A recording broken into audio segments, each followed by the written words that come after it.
Again, it's a very interesting follow-up question. When you're in the marina and you meet new people, right?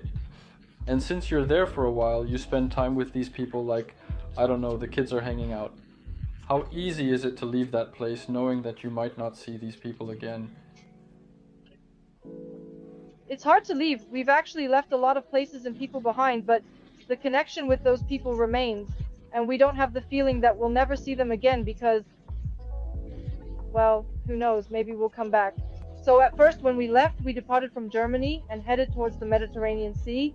And for a year and a half, we kept moving, always in new places, never going back. So after a year and a half, we arrived in the Mediterranean Sea, and then we made several loops around the Mediterranean, moving and returning to the same places, and we were again with the same people. So it turns out the kids have their own grandmas and grandpas in every big place where we stay, because our grandparents are in other places and they can't come here. But since our kids are really great and love everyone in each of these places, they have their own grandmas and grandpas who look after them, saying things like, "Oh, please, can we watch over your kids? I want to play with them," and so on. And we probably have about 6 couples who take care of our kids, even more. Wonderful stories that you remember if you keep in touch. And when we come back, we're at a guest place. Super. Super. When you were talking, I had this feeling, when you said that you have to say goodbye to everyone, pack your things, and so on. I actually imagined it like a kind of moving, and for me, it was, I don't know, maybe obvious, maybe not, that there are people who, so to speak, travel just like you do, right? And somehow fate allowed you to meet there, but at the same time, you continue on your own path and they continue on theirs. And in that moment, it's really interesting how emotionally easy it is to do this because, I mean, I understand that if this happens every time, the further you go, the easier it becomes because you develop a kind of skill to the point that it becomes a way of life. I would say that it's still emotionally difficult because you get attached to people and all these people are really nice and it's hard to say goodbye. But I always think when I'm saying goodbye, to avoid tears and emotions, I always think about how I will see that person again. So I'm focused on the idea that I will see them again in the future, and I don't think that I could ever say I will never see them again. So I'm focused on the idea that I will see him again in the future, and I don't think he can do everything. I will never. No, I always think about the good, and basically when I meet a new person, I always try to think positively first. So how our acquaintance with him evolves in the future will be shown by reality, but initially we always try to treat people as kindly as possible. Got it. Got it. Cool. Well, it's natural. You can't just understand it, you have to feel it. But it's pretty clear that not everything is as scary as it seems. Can you tell me, please, how did you decide to change your ordinary life that you had? How did it happen? Why did it happen? I was born in Sevastopol by the sea and always looked at the ocean. So I was doing my homework and I saw the sun setting on the horizon, and I was always drawn to sailing ships. I watched old pirate movies. But for some reason at that time I had the impression that sailing journeys were over.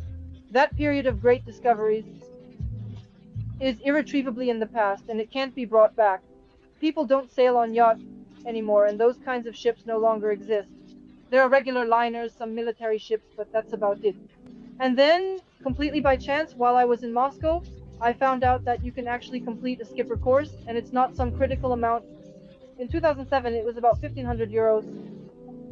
As soon as I found out about it, I immediately started preparing to try my hand at skippering and completed those courses.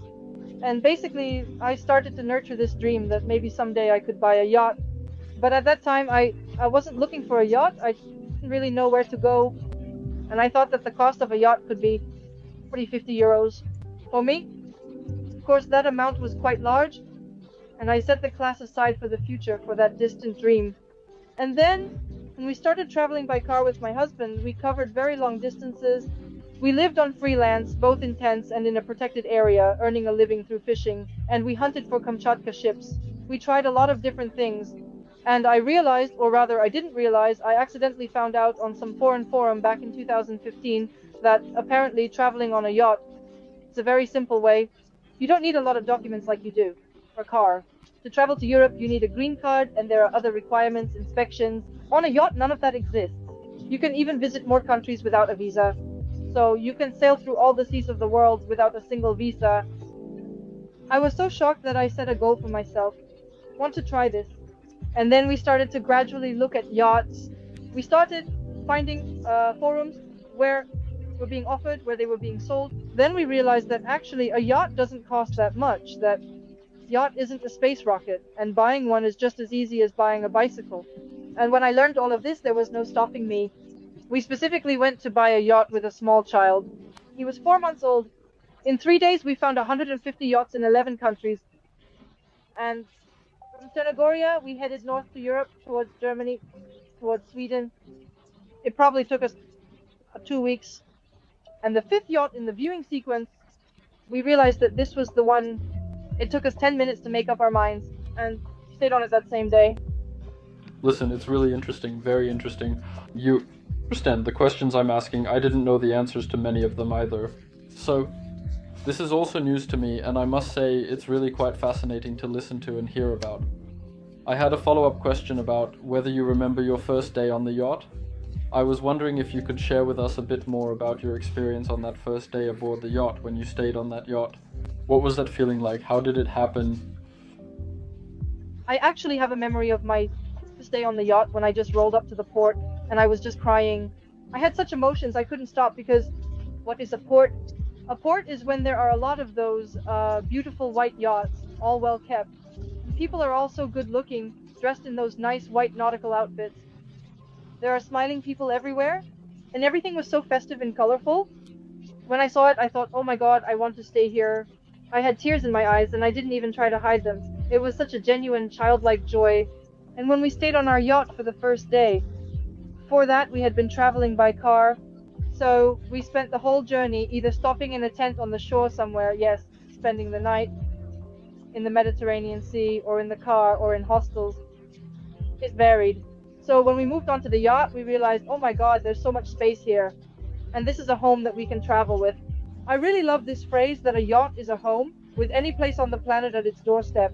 That's really true. So you want to meet the yacht somewhere, you don't need to pack your suitcases. You just take it, poke your fingers on the map, say, I want to go here, look at the forecasts, and then leave. And that first night on a yacht, already on my own, it was a really cool feeling of freedom, with the fact that I didn't have to constantly pack, collect, or move around. Packing things is really hard, but when you don't have to do that, you just need to make sure your cup don't fall over, and you simply travel. It's just wonderful. And most likely during this journey, you can even cook for yourself. So when we travel, we always catch fish. We have tuna, and we catch dorado in the sun for just a couple of hours. And most likely during this journey, you can even cook for yourself. So when we travel, we always catch fish, we have tuna, and we catch dorado in the sun, just a couple of hours. And it's such a delicious tuna, it's like a jelly for adults. It's perfectly delicious. You can't buy anything like that in any store. I actually really felt a bubbling in my stomach. You know, at that moment when the yacht is officially yours, I mean, do you immediately realize, like, wow, I actually live here now? It must be an incredible feeling, right? To think that this luxurious vessel is now your home, your sanctuary on the water, where you can relax and enjoy the beauty of the sea. It hits you right away, this huge feeling. It's like an ocean crashing down on you, and then it keeps catching up with you as you go along. So it turns out that you realize this yacht is yours, but we hadn't lived on it yet. And those first 2 months were really, really amazing. And also very stressful, because we were bumping into everything on the yacht the whole time. We were covered in bruises because a yacht is not an apartment. It has standard corners, but on a yacht, everything is at different angles. So you wake up in the morning, lift your head, and if you're not careful, you might hit something and end up with a bump on your head. You go out and can't get into the mine. You have to somehow bend over, take the position of a Swabian monk, stick your hand in, and pull it out. So I don't even get into some of the rudu. For some reason, I have this claustrophobia. I'm afraid that I just won't be able to get out of them. So at certain times, for certain tasks or repairs, my husband has to crawl in. I'm afraid that I just won't be able to get out of them. So at certain times, for certain tasks or repairs, my husband has to crawl in. I even have a photo of him upside down, with one leg like this, the other like that. So he's just sticking out, trying to grab something.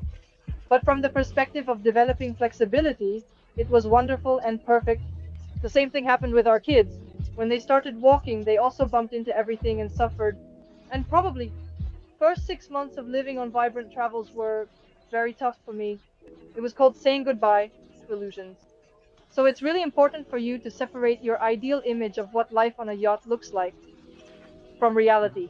You imagine pictures of how you see the situation, like me, my mom, my friends, and then there's the reality. This yacht is the same thing. So when I was just about to check out this yacht, I thought, oh my god, a yacht, it's so beautiful. I had this image of white, beautiful yachts like the ones I imagined, but it was nothing like that. The first 6 months, it was such a project. I thought, oh my god, crazy experts, why are they doing this? It's just impossible. How is that even possible? Can you live like this? I was so exhausted after the first crossings that it was hard to move. We left Germany heading towards the North Sea, and since we had been driving at high speeds before, we could already spend money over 1,000 kilometers. I wrote to my friends, guys, in a couple of weeks we'll be wintering in the Canadian islands.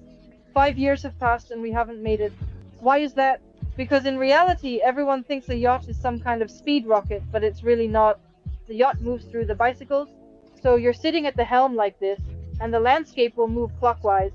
So it's like this, slowly, very, very slowly, and all of this will happen very slowly. So for the first 2 months, we were sailing. Like completely inexperienced sailors. We were sailing against the wind, we were sailing regardless of the weather, we were sailing because we had to, we weren't waiting for anything. And by the way, it was very wet, very salty.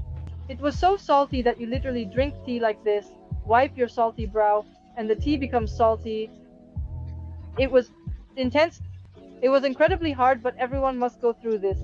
When you arrive on the yacht, be ready to say goodbye to your illusions for 6 months.